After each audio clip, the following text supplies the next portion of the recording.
Hello everybody, welcome back for another video. Hope you're all doing well and that you're all having a fantastic day, and without further ado, let's jump right into it.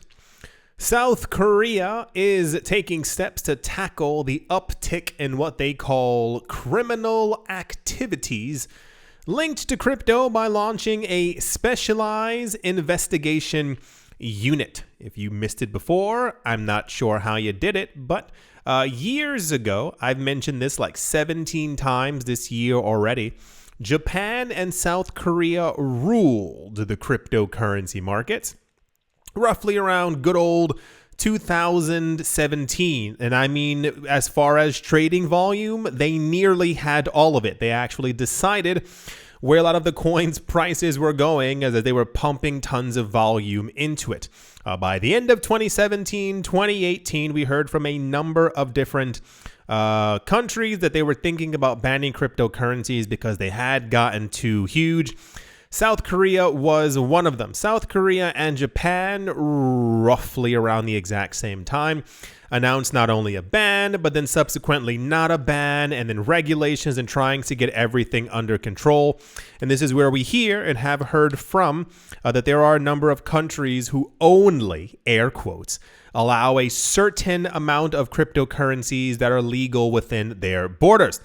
South Korea, I believe Dubai, and like two other countries out there, in accordance with them trying to show their force in some sort of way. In that, it's like a finger wag in the face. Crypto's legal here, but understand that it's legal because we said so and because of X, Y, and Z.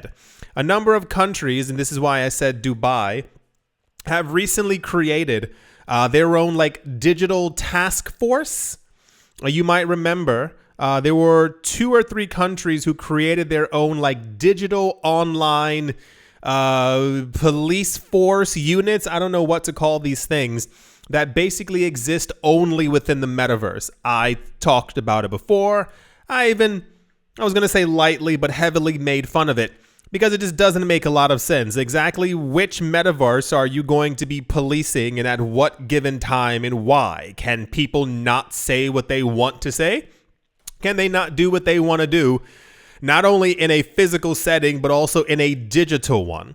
So this is the next step in the evolution of all of this, of countries announcing that they are now going to be creating, launching, having specialized forces, units, to be able to tackle what they call crypto crime in some sort of way. 99% of the time, it ends up them saying or assuming that people are going to be using cryptocurrencies for illicit practices. You know, it's still 1991 and the internet's very new and everyone's very scared of it. So in crypto, the idea is that if you have the power to be able to move these coins freely how you so wish, therefore this is a problem and they have to get it under control. The Multi-Agency Joint Virtual Asset Crime Investigation Unit, someone had to come up with that name, aims to safeguard the interests of investors, I'm sure, while the country awaits comprehensive regulations for the industry. The Joint Investigation Center for Crypto Crimes, operating from the Seoul Southern District Prosecutor's Office, will consist of 30 investigators drawn from several government agencies and bodies, including the prosecution, the Financial Supervisory Service, the National Tax Service, and the Korea Customs Service as well. Virtual assets which are traded, they said, over 3 trillion won, that's $2.35 million each day, with more than 6 million people, are already investment products comparable to stocks, but the laws and systems are not complete. So market participants are practically left out from the protection of the law, the prosecutor's office said in a statement. I'm going to back it up here. Now, think of this. The head of the prosecutor's office just said, the problem is that there are 6 million people per day in South Korea who are trading crypto. The laws are not complete, and therefore people are left out of the protection of the law because they don't have laws. Now, choose A or B. What's your first response? Should you, A, as a government, give the people the laws and the rules and regulations to govern them using the cryptocurrency market? Or, wait for it, here's B, create a digital police task force that only exists online to find people doing stuff that's wrong when you haven't told them what wrong is because there are no laws? Is it A or B? Anyway, yeah, this is a and I, half glass full. I try to always find the silver lining. This is yet another situation where it is not a ban on cryptocurrencies, but it also isn't anything hyper logical as well. If you get a chance, here's a really good one. I mentioned this maybe at the beginning of the year. There's a bunch of them. Interesting documentaries on YouTube. And I think the title of one of them is something along the lines of like the families that run South Korea. I think that it's somewhere on YouTube. You can definitely find it.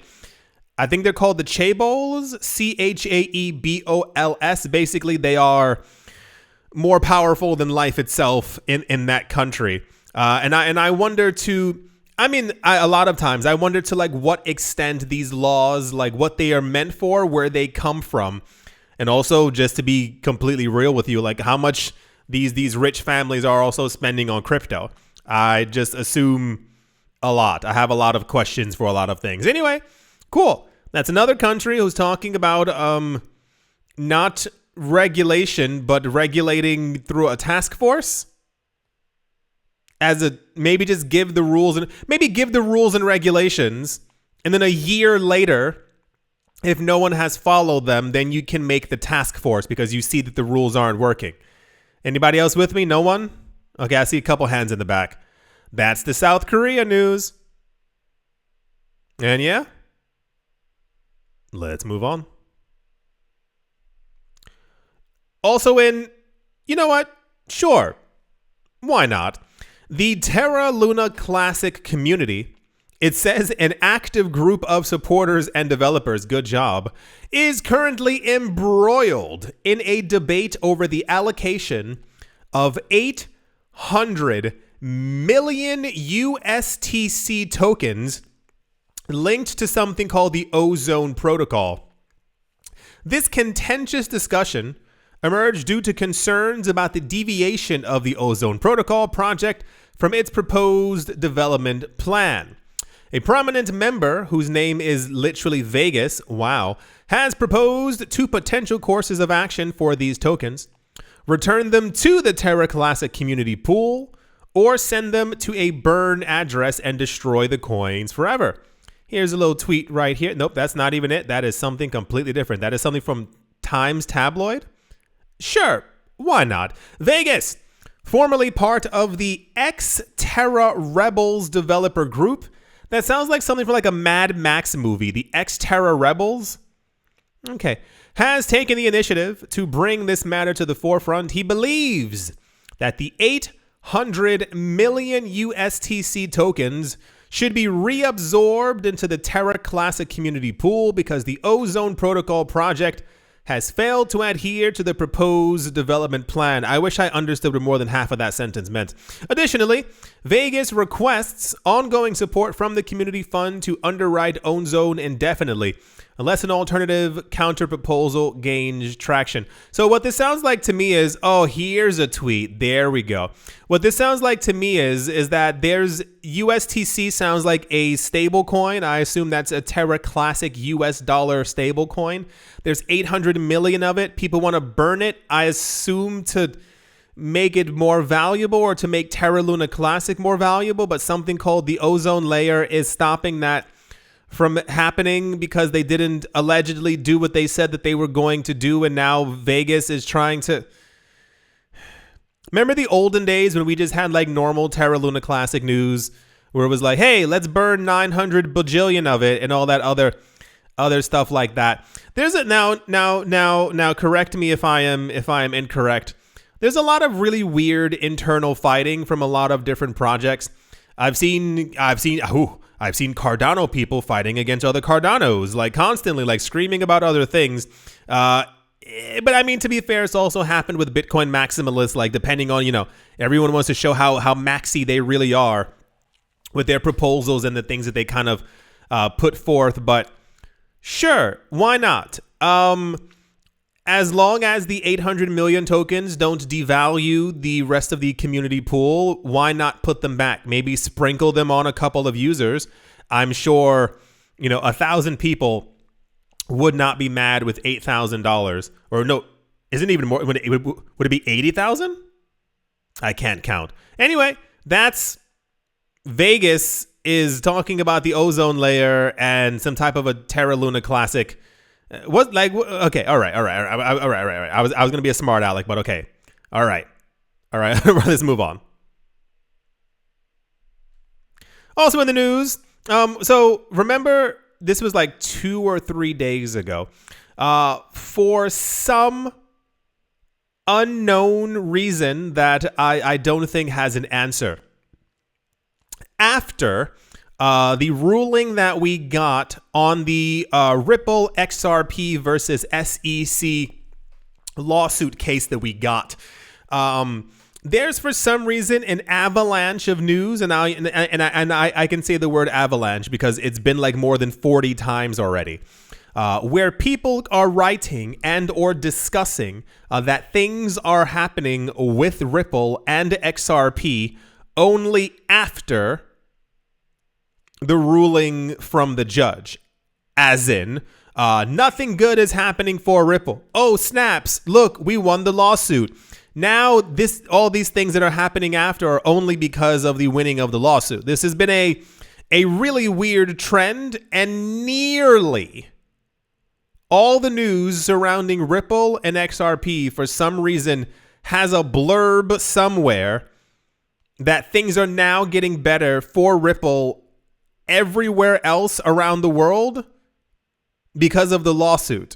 I don't know if people understand that other countries exist. I'm not really sure. I don't know if anyone has looked at a globe or a map or their phone, like when you're on like Google Maps and you pinch it and zoom out and you go, whoa, there's other places besides where I live. I don't know if we've gotten that far as a society yet.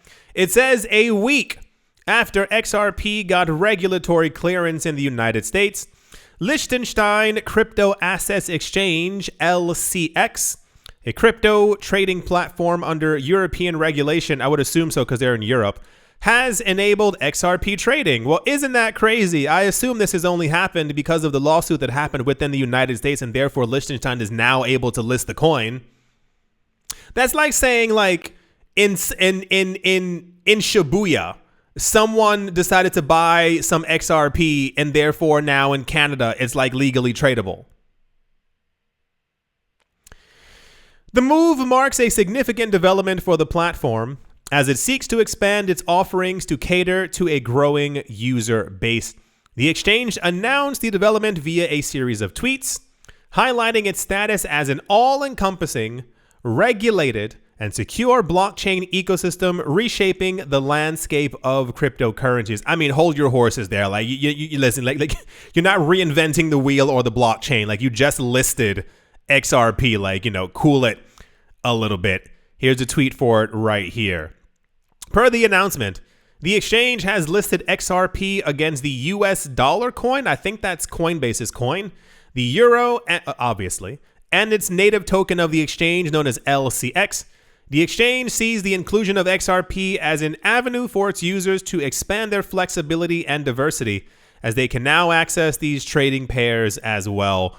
Notably, this move comes a week after a U.S. court ruled that XRP is not a security. I mean, I see no other reason why a European exchange, I'm sure they were waiting for the ruling of the United States of America judge. Anyway, yeah, the XRP news continues to flow like digital honey and milk. It sounds correct. XRP's news is like prominently back in the news years. Yeah, I can say years ago, 2 years ago, a year and a half ago. All the main big news out there was Terra Luna Classic and Shiba Inu burning as many coins as they possibly could. And now you would not believe the amount of XRP Ripple news that's currently floating around out there. It is a little obscene, little egregious, but it's better than negative news. So, keep the good news flowing. And that's the LCX launched XRP trading because of the SEC JUD news. I was trying to just say 3 letters, but I couldn't spell out judge with only. All right, let's move on. I need to learn how to spell. Okay, let's move on. Also in water is wet news. Singapore's High Court has ruled that crypto assets are considered property. What? That's nuts. And can be held on trust in a case involving the Seychelles headquarters exchange known as Bybit and a former contractor. This marks a notable step in the legal classifications of digital assets within the country. So remember, like 2 months ago, there were a couple of lawmakers. I want to say Michigan. It sounds right. It's probably incorrect. It's like something Midwesty, somewhere around there. A court in the US had to literally make it law within that state that crypto was property and therefore legally belonged to the person who originally bought it. If you were here back then, you remember my utter confusion at the idea that it has to be legally stated somewhere and had to be written down for everyone to know that if you bought it and someone else took it, they stole it. And if you bought it and they need to give it back to you, it's your property. I assumed as a society that we had gotten a lot further as a people, but I am constantly left very disappointed in all the news that we continuously get about the world. Judge Philip Jeyaretnam of the High Court of Singapore ruled on Tuesday that cryptocurrency is a form of property. I didn't know that. The judge dismissed any differences between crypto, fiat money, or shells. They wrote the word shells, like the things you get from a beach, noting that all those objects, physical or not, derive their value from mutual faith in them. Do people not believe in shells? They're mutual. I don't think you need faith in shells to I assume that they're writing like thousands of years ago, people used shells as a. What did you expect those people thousands of years to use? Sand? I mean, if you look in the ocean, did you ever see? There's a documentary on YouTube. Once again, there's thousands of them, but there's one in particular. I don't know what this thing is called, and they were talking about like the earliest forms of money. And before people realized that they could like make rocks smaller and smooth them out, there was one island somewhere. They took like the largest rock that they could, and that was basically their island's currency. Like you could like borrow the rock and bring it to like other places. I don't know how that. I feel like if you look around at anything, like imagine walking down the street, and your first thought is like, oh snaps, this whole house, that's one currency. As opposed to being like, oh, the brick that made it is also a no one. So people, I would assume thousands of years ago just were like, oh, shells, they're really pretty, but I don't know how people got to like, I mean, like a boulder, like not like a rock you can hold in, like it was a boulder sized thing that had like carvings in it, and I was like, that doesn't make a lot of sense. Crypto assets, despite their lack of physical presence, were deemed things in action. Okay. A term in British common law describing a type of property over which personal rights are capable of being enforced in court. Why is it called a thing in action? They're usually not moving. They don't have legs. I'm not understanding. They said, we identify what is going on as a particular digital token, Somewhat like how we give a name to a river, even though the water contained within its banks is constantly changing. Okay, this is getting weird now.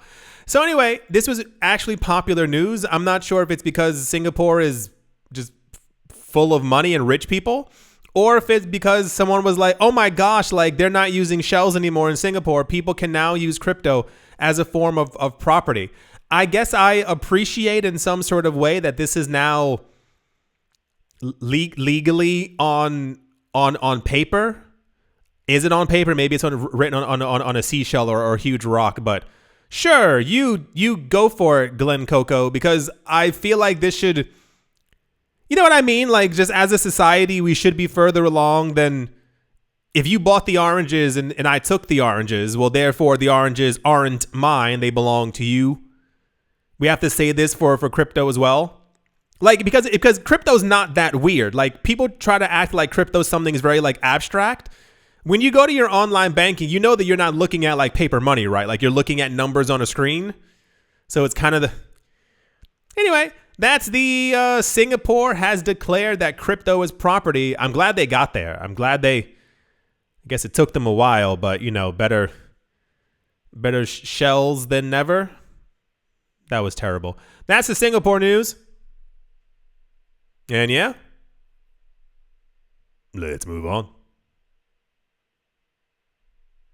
Also in the news, once again, I keep telling you, you don't understand. Blockchain firm Ripple has teamed up with South Korean blockchain research and development company Legalize Research to promote their XRP blockchain in the Korean cryptocurrency market. Now, okay. So hear me out here. I go over daily cryptocurrency news. I think we can all agree with that. You've seen my videos. What I don't get is when South Korea and Japan were running the market, they were already aware of XRP. We had news, I'm pretty sure this was 2 or 3 weeks ago, like as the whole lawsuit thing was taking place or ending, what have you, that there was a huge spike in South Korea and Japan's trading activity for XRP. So we can all agree that they know what this coin is. Like, there's no longer really like a discussion about it. Why then would you need to promote is it for like further promotion, or is it just simply like everyone forgot what XRP was like last week and now you have to make a brand new product? I'm asking a real question, because it seems like, imagine if like everyone's using Bitcoin, or everyone knows about Bitcoin, or imagine like during the 2017, 2021 bull run, like everyone in the United States is buying Bitcoin. Everyone who's into crypto is buying Bitcoin. And then like someone decides to make an initiative to make people use Bitcoin, or to... The parties aim to bolster the platform's capabilities and cultivate a thriving developer community while enhancing the development of a range of blockchain use cases across different industries. The alliance will also facilitate faster, more secure, and more efficient cross-border payments in South Korea. Oh, I want to say something. It says the XRP currency is becoming increasingly popular in Asia as an alternative to Ethereum and Bitcoin. It's been that way for a while. It's been that way for a very long time. I think, what were the coins? I think Asia prefers, it's XRP, it was Dogecoin and Shiba Inu, Cardano, and there was another one as well. They've been on the altcoin train for a very, very long time. I'm going to say it. I feel like the alliance to facilitate cross-border payments from and inside South Korea with XRP is just use XRP. Remember, like, this actually happened multiple times. We had news before from Visa and MasterCard, but mainly Visa first, who said that they were that they had discovered and had found a way for people to send cryptocurrency payments easier, not a word, than they already were with Visa's new system that they're developing or may already have. I don't know. No one's using it. And it was basically, let's say I want to send you Ether. Instead of me just simply sending you Ether on the blockchain, I can send it to Visa. And then Visa sends it to another party, and that party sends it to a clearinghouse, and that clearinghouse then sends it to you. And they were marketing. You must remember. I can't find the video for you, but like type in like Visa using Ethereum for payments. Like Google it, or like Visa Ethereum payments. You'll definitely find it. Super easy. They were talking about like using the blockchain, like using a cryptocurrency, a decentralized cryptocurrency to send money around the world, but going through their systems, and that would make it more efficient. And I was like, you're adding extra steps. Like if you look across the street and there's a supermarket, do you walk 5 blocks in the opposite direction and then take an Uber to the supermarket, or you just simply walk across the street? I feel like I'm missing something. Maybe this alliance, because this is only a tiny blur, but this was, of course, very popular. Oop, there we go. Very popular news. But maybe the alliance, and what I'm not understanding, and the partnership, because I'm not in the room with them, is actually for them just to simply use XRP as a currency within the country. I feel like the government might have an issue with that, unless XRP is listed as legal tender. So I assume this will be in some sort of way with the banks that are there. I'm trying to, I'm looking for an answer for myself, but yeah, that's the XRP team has partnered with Catalyze Research to promote the XRP blockchain within the Korean cryptocurrency market. I wish them all the best because I am only left more confused. And yeah, let's move on. That's not right. Also in the news, global investment giant BlackRock is expanding their reach, and this time into India, with a partnership targeting the launch of what they're calling a digital-first offering within the country. This one caught me a little bit by surprise. It is not the most exciting news in the world because it has to do with a country, and people usually only care about like where prices are going and stuff like that. India has been a country that has made sure over the last 5 or 6, 7 years at this point that they have given absolutely no cryptocurrency regulation. They announced before that they would. This was like 2 or 3 years ago. And then a number of crypto exchanges actually moved into India to do business there. They got no regulations, and these companies ended up moving away once again in a really weird thing. And I always believed that if the country simply gave proper cryptocurrency regulation, they would see an abundance of money flowing into their system. But alas, I believe that a large part of the fear of the country is that people will simply choose to use cryptocurrencies as opposed to the constantly diminishing in value fiat currency that they have.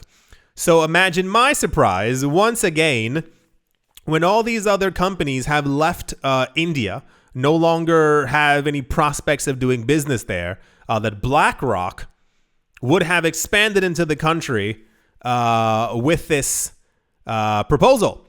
BlackRock officially announced a joint partnership project with Jio Financial, that is JIO Financial Services, JFS, an arm of Indian tycoon Mukesh Ambani's Resilience Industries, India's most valued firm.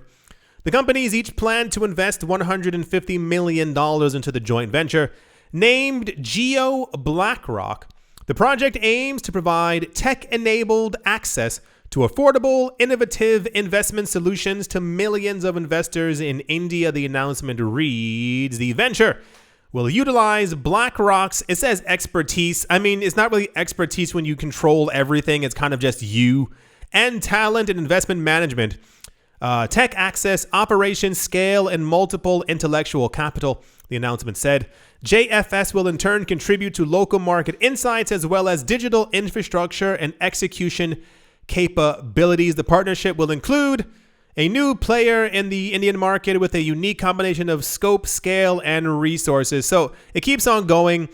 There's a very long article. It's not like, we don't need to go through all of it, but it's more of a, like a chin rub kind of moment that this is now being announced and launched when everyone else has basically gotten the shortest end of the stick through all of this.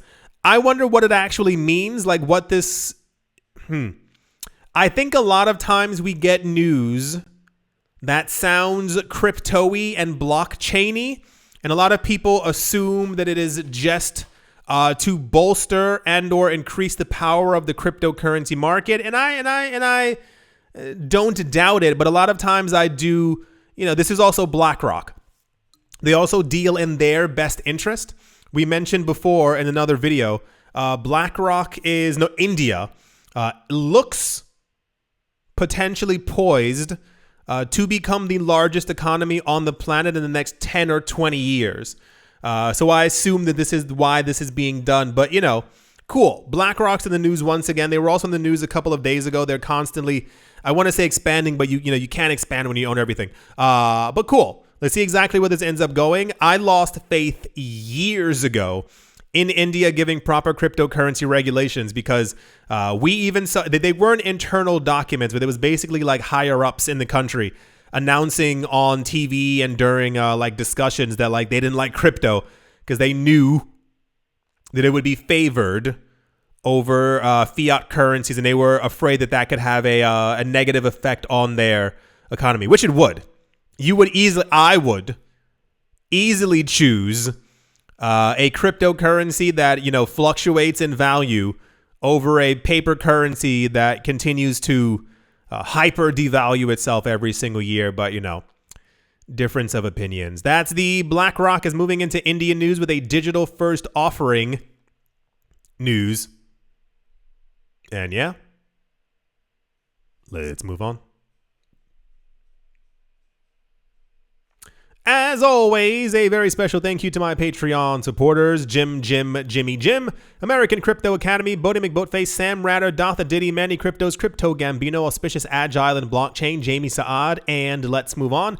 Empire Queen, Roman Geba, Bitcoin Ben, Arachno Dave, The Dealer Zen, Captain Summing in the Z-Way, Lay, Mobarazi, VB Nerd 21, Lauren De Silva, Quoted Biddy, Troy, All Good, Space Case, Need a Miracle, Pat Turnoster, Navarro Williams, Utopia 569, Moonman High, XRP, Nostromo, John Sarson, The Animal Reader, Abiliophobia, Adam Grayson, Wise Knight, Owl, 242 to the World, Bankroll Network, Crypto Artist, Cold E3D, Setsuna, Paxis, Jim Gardner, Jeremy Fox, Minting Coins, Yes to Crypto, Anytime Fitness, Monk's Corner Staff, Bake Me a Cake, Tigger, Macho Nisa, and on Crypto with Lionel. Thank you all very, very much for your support. Thank you to everyone who is a member of the channel. Thank you to everyone who left a like, who has left a comment, who has subscribed. I do hope that you've all enjoyed. I do hope you all are having a great day, great morning, great afternoon, great evening, wherever you are, wherever you might be. I do hope it's absolutely fantastic. Thank you all once again for watching, listening, liking, commenting, and or supporting. And I will most certainly be talking to you all soon. See you.